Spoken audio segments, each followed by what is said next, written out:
Welcome to Creator Outlet, the series where every month a creator and I get the exact same prompt.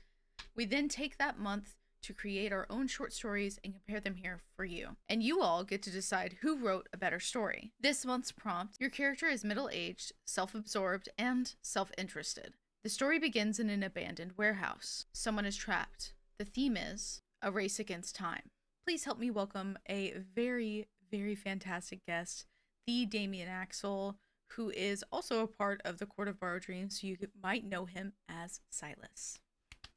Well, hello, Damien. Welcome. Hello. How's it going? Good. Are you excited about being on Creator Outlet? Isn't that awesome? I'm super excited. Thank you so much for having me. It was a lot of Of fun. course. Or it is a lot of fun. Was writing. I really, really, really enjoyed it. So, So, starting out, like, what did you think of the prompt whenever you got it? um, it stumped me because, it's not really something I've ever really written about, or I chose to write about something that I don't really write like. So it was creative and fun in that regard. I got to dip my water or dip my toe in the water or something different, and I ate it immediately. I think I texted you like later that day. Said, "Hey, I wrote." Yeah, I don't think it was like a hard prompt, but it was kind of like it was so vague that it's like, okay, now what do I do with this? I feel like there's 100 different directions Really, you can go with. Yeah. But none of them were really calling to me. I will say that. I don't think that I love this prompt. I think it's okay. I think maybe if I had a lot of time to sit with it, I maybe would have liked it a little bit more. But with a month, I'm like, polar it's fine. opposites. Oh, really? Yeah, because this one, like, I felt called to. It was so nice to like do something different. I don't know. I poured a lot into this, I and think for me, that's how I felt about like was it February? Um, nice. like the fantasy one, because I read fantasy, but I've never written fantasy like at all. Ooh, So really? yeah, it felt really nice to kind of like delve into that because I was like, wow, this is something that I love and care about a lot, but it's not something I ever really write about. So it was really fun. Hell yeah. It Um, also kind of pushes you into your DMing more, which yeah, is yeah. why. Yeah. How did you go about like planning or brainstorming for this prompt? Um, I think I started out with like the minor details of uh the character and his growing pains. Mm-hmm. I really focus on his like the middle age part, I guess I could say. That one I felt like I highlighted throughout the entire story. Ooh. And so that was like my beginning, middle, and end. I was like, I need to do this here, this here, this here. And then I kind of slowly started to piece together. For me, I did the same thing I always do, right? Which is where I write the prompt, I write the major characters, and then I write like an overview of like, this is the direction I want the story to go in. This is what I do every single time. I don't think it's going to change for a long time, but I will say my writing process was different because I was like very sure on how I wanted it to end. And so I skipped around a lot more whenever I was writing this one than I normally do. So, Nice. um, did you have any other ideas or endings that you want to share for the story that you Uh, just didn't choose? Not at the moment. I think I'll save that for later. That's fine. I don't. Um, I think yeah. I also think I need to save mine for the end because I think this Okay. one specifically is kind of like. I think this leans more towards like thriller, horror, psychological type of things, and so if you give away like alternate endings, it gives away the true ending. So I think maybe yeah, this is one of those where we should just kind of save it for the Okay. end. Um, are you ready to get started? I'm nervous. I am excited for you. Okay, Damien has claimed ladies go first, so I shall be reading first this month. I think this is the first month that I've read first. I Ooh. think I always read second. So this is exciting. Wow, guys, isn't it's a new day. Wow, awesome. Are you ready? Yes. So ready. The wind rushed through my hair, jostling the strands from their rightful resting place. My hand went up instinctually to shape my hair back into the uniform style I spent 30 minutes perfecting this morning. It took time and effort to look as good as I did. I spent hours every day perfecting myself in my personal gym while my private chef and nutritionist tuned meals to meticulously suit my needs. I was the ideal specimen of man. The walk to work took about 20 minutes on a bad day, so I made sure to leave 35 minutes before. However, there seemed to be a lot of commotion along my normal route, leading me to take a detour. Exactly why I gave myself the extra time. But the added time was not the issue at hand, but rather the putrid alleyways riddled with waste and scum. My Santoni dress shoes deserved more than to splash through murky puddles, but I could buy new shoes. I could not buy a flawless reputation. As I traveled down the alleyway, I listened to the sounds of my footfalls and the scurrying of small creatures I dared not imagine. There was something odd about the echo of my steps bouncing between the stained brick walls, as if there was a small lag to them. As I stopped to verify that I was just being paranoid, an explosion of pain bloomed across the back of my skull as I stumbled to the damp and disgusting ground. My vision blurred, the edges getting darker as a brick landed next to my head, splashing water across my face as I lost consciousness. As I came to, my eyes blinked open slowly, adjusting to the ever-buzzing of the overhead light. I wasn't in the alley anymore, but somewhere far worse. The walls were a gray that went on forever, and it felt as if they were inching closer the longer I stared. I pushed myself up into a sitting position as something cold pressed against my skin. There was a shackle hanging loosely around my wrist and going into the wall. I gave it a small tug, testing the anchor. Somewhere beyond the wall I heard the scraping of metal on stone, but very little slack was provided. Then a moment later, I felt a tug back on the chain. What the fuck? My voice, but a whisper, was still too loud in this gray prison. Hello? I jumped at the feminine voice that floated somewhere beyond the wall. Is someone there? I heard you. There was panic etched into her words. Why did you bring me here? I didn't bring you here. I'm just confused as you are. There was no response as I studied the walls. The shade of the mat made my head spin. Nothing lined them except one small plaque at the end of the hallway that read 104. Do you know what the numbers mean? No clue. Mine says 103. What does yours say? 104. Maybe they're room numbers? But I haven't heard anyone to my right yet. I think we're the only two here. I haven't heard anything in a while. I guess until you woke up. I mulled over her words, not really in a mood to talk any longer as my headache was still present. Was this some kind of escape room? What sick fuck would do this to someone like me? How did you get here? Her voice trailed off, as if she was lost in thought. I got caught shoplifting, and I was running away from the clerk. There was shame woven into her speech. Good. I ducked into an alley to hide, and someone grabbed me. They cracked my skull hard enough that I blacked out. I'm honestly surprised I remember anything. A dry and fake laugh bounced around our cells. What about you? How'd you get here? I was on my way to work. There was too much foot traffic on my normal route, so I took the alley, and that's where they got me too. I rubbed my chin with my free hand, feeling a piece of stubble I must have missed this morning, my fingers working to pluck it out from its resting place.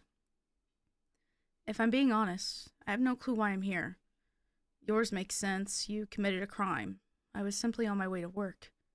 She scoffed at my statement. Sometimes you have no other choice. But I don't expect you to understand that. And I hope you never do. There was silence for a moment, as if she was waiting for my rebuttal, but I had none. Not because she was right, but because she was not worth my time. So I allowed the silence to take root and fill the claustrophobic space we found ourselves bound to. I had always been a fan of minimalism, finding anything more than too flashy and bothersome, but the hours and hours I stared at the cloud-gray walls, I begged for there to be a red, a blue, even a green. The humming of fluorescent light fixtures mixed with the rushing of blood in my ears as the noise scratched at my eardrums, ever so often interrupted by the wailing of my stomach. I opened my mouth to break the silence, my lips cracking as if they were molded together. How long has it been? Nothing. Hello? I yanked on the chain, the slack giving far too easily, followed by a thud against our shared wall. Was she dead? I swallowed, the movement shredding my throat as it went down. Abruptly, the chain moved, followed by groaning. What the hell did you do that for? I was trying to sleep. She yanked part of the chain back into her cell. God, I thought you were dead. How are you even able to sleep like this? It's way too bright. She just hummed in response. How long has it been? Do you know? Do you think I have a watch on me? No, smartass. Just thought you might know. I tried to adjust myself so that my leg would stop falling asleep. It's been about a day since you got here, I would say. Since I got here. You've been here longer? I rolled my shoulders, everything far too tense. Yeah, about a week before you, I think. She had been here so long and completely alone. No wonder she seemed so open. So it's been over a week since you ate or had water? Well, sometimes when I wake up, there's food and water in my room. That's why I was trying to sleep earlier, so thanks for that. There are other people here then. Must be. But I've never seen them. Anytime I would fake sleep, they would never come. It's like they know, somehow. I grunted my response as I looked around. In the far corner and directly above me, I saw a small square of off-white plastic that I would have never noticed if I wasn't looking for them. Someone have been watching us, but I had no clue what their motive was. My name is Abigail, by the way. Her voice was timid compared to earlier, as if she felt awkward. If we're going to be chained together, we should at least know each other's names. Gunnar. My name is Gunnar. I was never really one for small talk, but it was the only stimulation we had. I'm 44 years old. I work as a senior director and have for many years. Ah, a successful businessman. What's it like? I scoffed in response, knowing she had no real interest in my job. Well, I'm 23 years of age, and I work a couple part-time jobs as a waitress. They don't pay as much as I wish they did, but I do what I can. She sighed as if there was a weight lifted. Do you have any family, Gunnar? Oh, no. Never found the time to meet someone.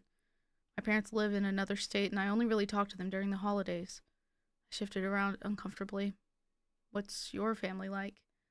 Well, I have two younger sisters, Lily and Zoe. They're both very smart and kind, the kind of people that will grow up and leave an impact. I rolled my eyes. Everyone thought their family was special or different, and very rarely was that the case. I just hope they're all right, and they're still going to school. I'm sure your parents wouldn't just let them skip, but I guess they were okay with their oldest being a thief, so truancy wouldn't be necessarily out of the picture. She had no response, and the air became stagnant. Sometimes the truth was harsh. My parents died when I was 13. Her voice cuts through the wall, the clearest I'd ever heard her. I couldn't let my sisters go. I know it's selfish, but I don't think I can lose the only family I have left. So, I've done what I can to raise them, and sometimes that includes stealing. Why didn't you ever just try to get a good job? I'm sure there's plenty of places looking for dedicated workers. You'll never make enough money at part-time jobs like that. You think I haven't? Most places don't want to hire someone who isn't already perfect and put together. I didn't bother to formulate a response. My hunger was taking root, and I could feel my annoyance rising with every word. Maybe it was time to take her advice and sleep in hopes of waking to a meal. It took me what felt like an hour to finally fall asleep. At a certain point of exhaustion, the droning of the lights began to feel like white noise. I didn't dream of much, and if I did, I could not remember. As I came to, a single piece of white bread and a small bowl of soup set upon the ground at my feet, and beside that a glass of water. I crawled on my knees, yanking at my chain to claim the water, drowning myself in it. The liquid burned on the way down, my throat too dry to even appreciate it. The soup was almost clear, with potatoes and carrots floating throughout it, not a chunk of meat in sight.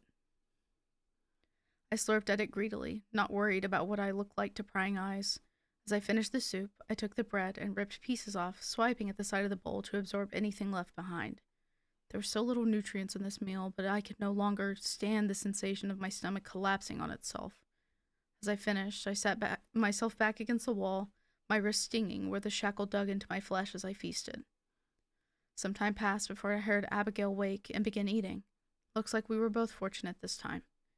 However, I quickly learned that it will not be every time we sleep, more like every 3 days.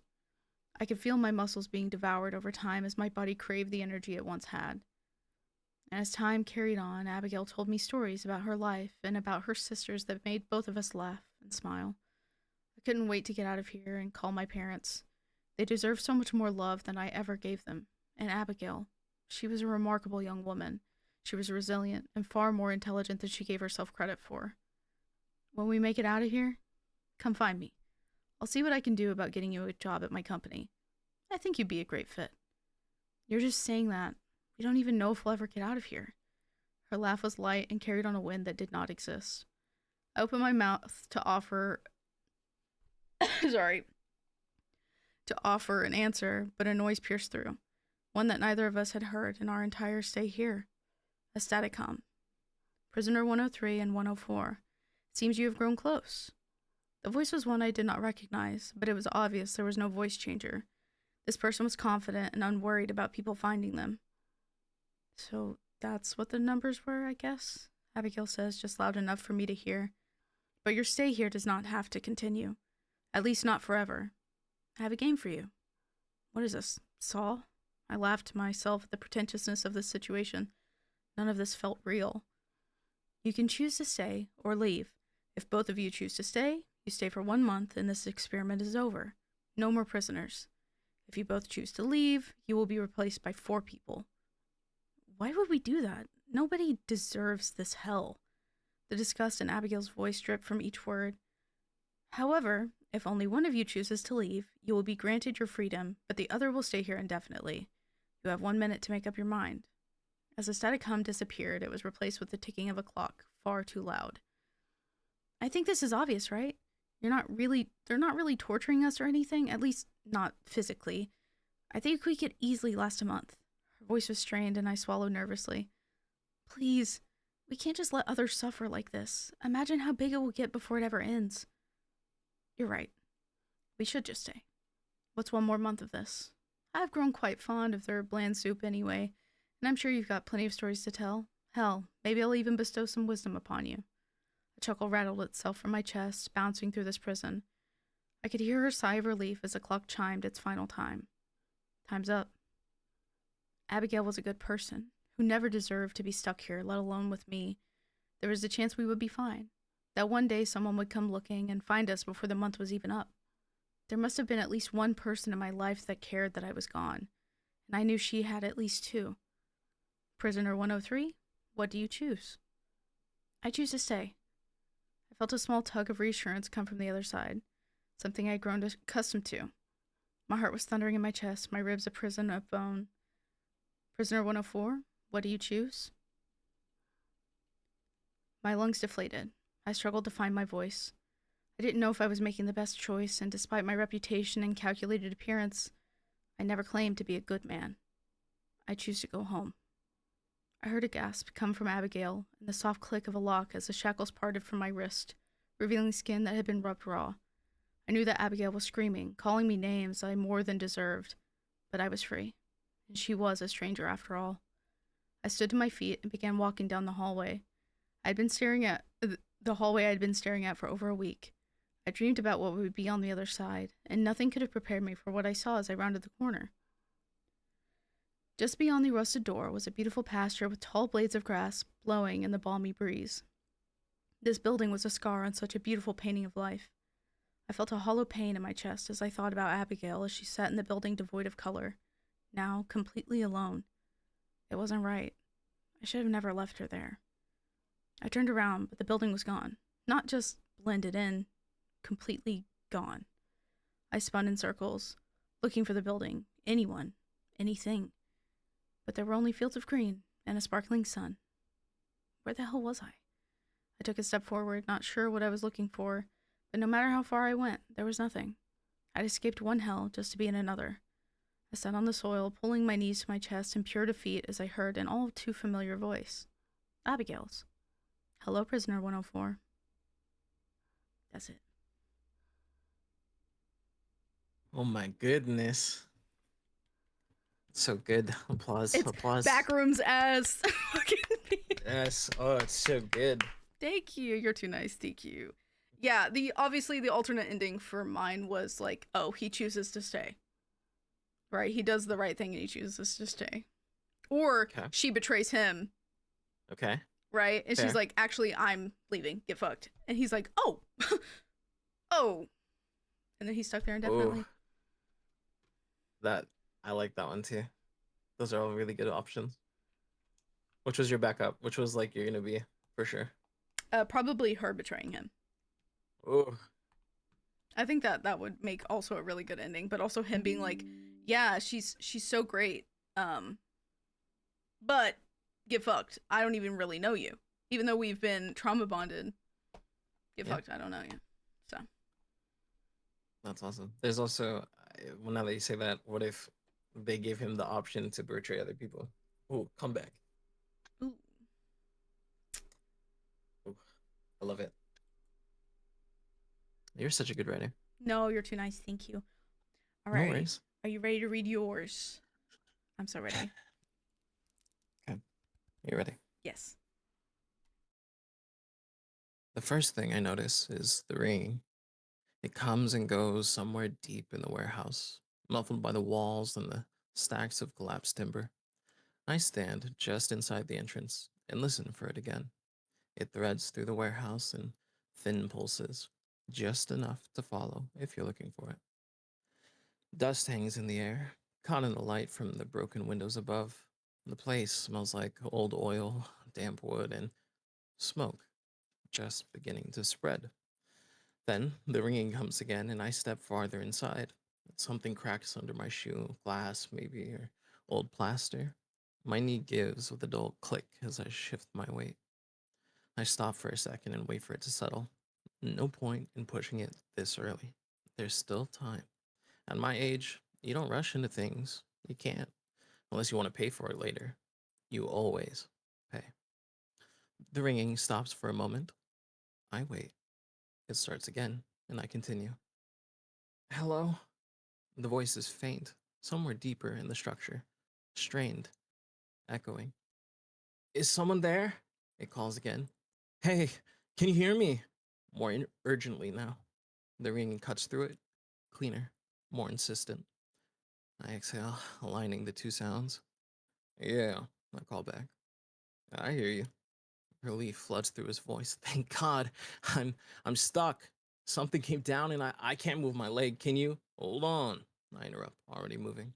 I need to find where you are. Don't rush. Find the right path first. My phone's close to me, the voice says. You can follow it if you can hear it. I hear it. Of course I do. It's the only other sound besides that voice. I follow it to a pile of collapsed beams and splintered wood. I crouch carefully and begin testing the pieces with my hand, searching for the most stable piece. Something shifts faintly under the pressure. Careful, the voice says. It's not stable. I tried moving some things and it just. No. I shift my weight slowly as I lower myself. My knee tightens immediately in response. Too fast. I ease back slightly and adjust. In my 30s, I would have dropped down without thinking. Clear this in one jump. It's not worth it now. Not anymore. I study the angles instead. There's something familiar about it. Not just the structure, but the layout, the spacing between columns, the way the shelving used to run along the far wall. I've been here before, a long time ago. I grip a narrow beam and pull. It resists at first, then cracks free. Somewhere deeper in the warehouse, something settles. You good? I call. A pause. Yeah, I think so. Something shifted, but I'm okay. Good, I say. It'll help. I step through carefully. Don't twist. Keep the weight centered. The ringing is clearer now. Somewhere behind me, the fire crackles louder. Still distant, but getting closer. Heat brushes against the back of my neck when the air shifts. Move faster. Not careless, just faster. My knee clicks in agreement. How bad is it? I ask.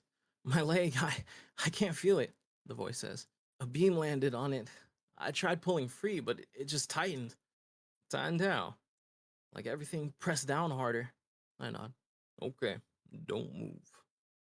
A small strained laugh comes through the space. I'm not going anywhere.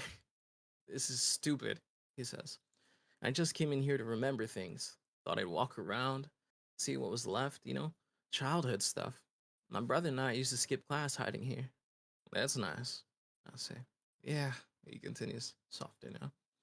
People used to mix us up. We'd trade clothes, shoes, stuff like that, and mess with people, and no one could ever tell. I move forward. I should pick up the dry cleaning. I'll need the blue shirt for work tomorrow. The ringing pulses again, closer. I step over a broken pallet and stop at the next obstruction. Metal and wood locked together. A vertical support leans at an angle. The fire crackles louder now. The glow is visible behind me. The heat is building and fast. The wood beneath my hand feels softer. Not good. All right, I adjust. I shift my footing, taking a wider path around the edge. Much more stable. Slightly longer, but safer. 20 years ago, I would have cut straight through and wouldn't have thought twice about climbing through this mess. Now every bad step sticks around for a week. I would have saved time and probably made it. Probably. I place my hand against the support and test the weight. Load bearing, old wood, already stressed. I pull. Wait, he cries. Something's. The debris falls as the pathway opens up. And I'm okay. I'm okay. It just shifted. Yeah, I say. That's expected. I lower the piece. It'll loosen it. The ringing is very close now. Louder than the fire, even. Hey, he calls again, weaker. You still there? Yeah. Can you see me yet? I look ahead. Not yet. A few more careful steps. Then I recognize him. Tom? Is that you? It is, right? He smiles. I thought it sounded like you. People mix this up all the time growing old. Or life never did. My knee locks for a moment. The support shifts slightly above me. The fire is building quickly. The beams I just crossed groan under their own weight, threatening to shift. And then the beams groan overhead again. I move anyway. The phone is just a few yards away from him, his voice shaking with relief. Perfect, you're here. Just lift this thing and let's get out of here. I crouch slowly. My knee clicks, sharp this time. Careful. Don't put all your weight down. Shift to the other side. Better. I see it, I say. I study the load above the support beam. There's a narrow timber near the base. Everything is resting on it. I reach for the timber. This should do it. Wait, what are you? I pull the timber free before he can finish. Wood snaps. Metal grinds. The structure folds inward as everything gives way, finally freed. Dust surges upward. Fire erupts as it begins to consume the wreckage. I lean back, shielding my face from it all. Then, silence. Just the fire spreading through the collapse. Nothing moves beneath the wreckage. For a few seconds, there's only the fire and the settling debris. Then, the phone starts ringing again. Incoming call. People used to mix us up, only when we wore the same clothes. But the voice, that was never the hard part. I answer. Yeah, this is Stefan.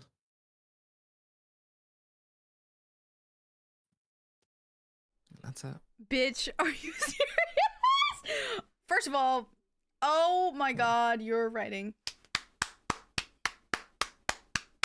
Oh, I love your writing so much. Oh, that was amazing. I feel so honored. I actually feel so honored just to be here right now. Thank you. Appreciate that. Wow. I had a lot of fun writing this, so thank you for, That was giving me the opportunity. your pacing and your voices. Oh, Damien. Oh my god, bro, please. I need you to write more often. I just need you to write more often, please. Oh my god. I'm not even glazing. I would read your shit all the time, over and over and over again. You are so talented. Thank you. I'm actually thinking of maybe starting something and doing with it, and maybe start streaming again, and maybe start doing some voice content. Yeah, So, we're so up, we'll see. everybody. Yeah, I see a lot of people doing a lot of different content, and I'm tempted to try it. Yeah, Try and do something for myself. Yeah. Thank you. Would you like to share any alternate endings if you had any? Um, I didn't really have an alternate ending. This was like the one that just hit. I Sometimes started that's working the on like truth, this yeah. character, and then I had the ending. The ending just like smacked me, and I was like, this has to be it. Yeah.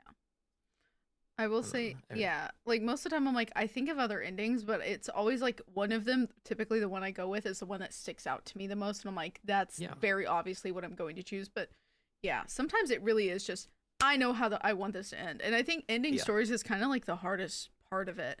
Knowing when to just Mhm. kind of let it sit there and be done is really hard, especially with short stories, you know. But God, that was incredible. I love the way you write so much. Yeah. Of course. Well, do you have any other statements you want to make or anything else you want to talk about with your story or with this prompt or Anything like that? Um, anything you want to share with, or also, or ask away, feel free. I'm all down for it. I'm all ears. Why are you the greatest to have ever done it? Okay, that's not an actual question. um, no, I like I said, I feel so honored, and I really do hope that you do like content with, you know, voice acting, or, you know, I think you would really kill like a series similar to Creator Outlet, you know, where you either write long stories or short stories or something like that, you know. I think Yeah, it would be incredible. You're such an insane writer. You really know how to set like the mood and, you know, kind of um space things out to give like the proper emotion, because I always struggle with, I feel like I struggle with pacing a lot in mine, mm, because like especially this one, because it's kind of awkward. I like at first how it just feels like it's all one day, but it's not. Like it's kind of just flowing, and you don't really know yeah. how much time has passed because they don't know how much time has passed. It's like constant stimulation but also no stimulation at the same time. So I liked the I pacing guess of you. this one a little bit, but it is also kind of confusing and hard to follow in my opinion. But Okay. yours, like the part where he pulls that beam, he's like, I know, and then fucking kills the dude. Like, oh my god! Uh, I was like, I oh don't know if you caught it, but they are twin brothers. yes, Okay. yeah, Well, yeah. And he was like, I'm happy that one yeah, hit because yeah. I did not At mention first, much. at first, I was like, oh, he's talking about somebody else, right? Because the first one that said it was, no, it was him, right? The Yeah. first time it gets mentioned, I was like, oh, okay, interesting, weird, but Yeah. you know, whatever. And then I'm like, oh, as he said it, like the final time, he's like, and the voice was the easy part. I was like, oh my god, Good. that's insane. That's so good. I, wow.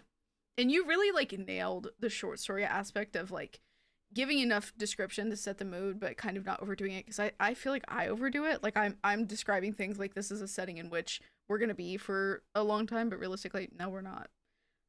So Yeah. you are so I'm talented. glad. Give yourself Thank you. more Thank you. credit. I appreciate it.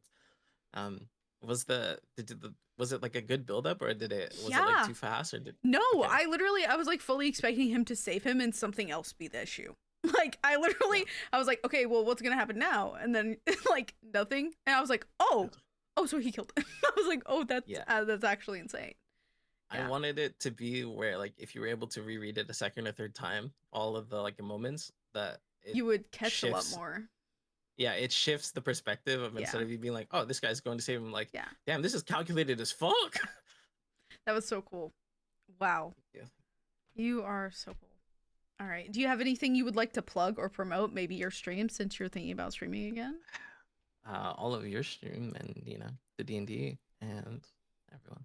Yeah, guys, this is the Damien that plays D&D with us almost every Saturday, except for this Saturday, unfortunately. But the Silas Firethorn, um, the fuckboy satyr, The the, hell? the That's pimped out crazy. satyr actually is what it is. There you go. Yeah, Yeah. my character pimped He you out. is That's abused. He my needs bad. help. My bad. Somebody So, rescue this poor satyr boy. He's getting got him bullied on by like a a bunch of leash women. and collar. Yeah.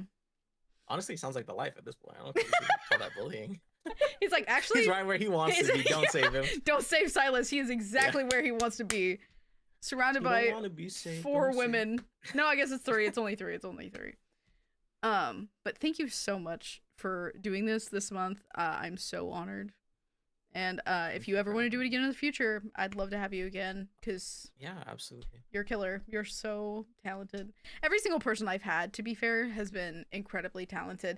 But That's awesome. I'm like a huge fan of the stuff that you write, and anytime you share anything with us, I feel it feels special.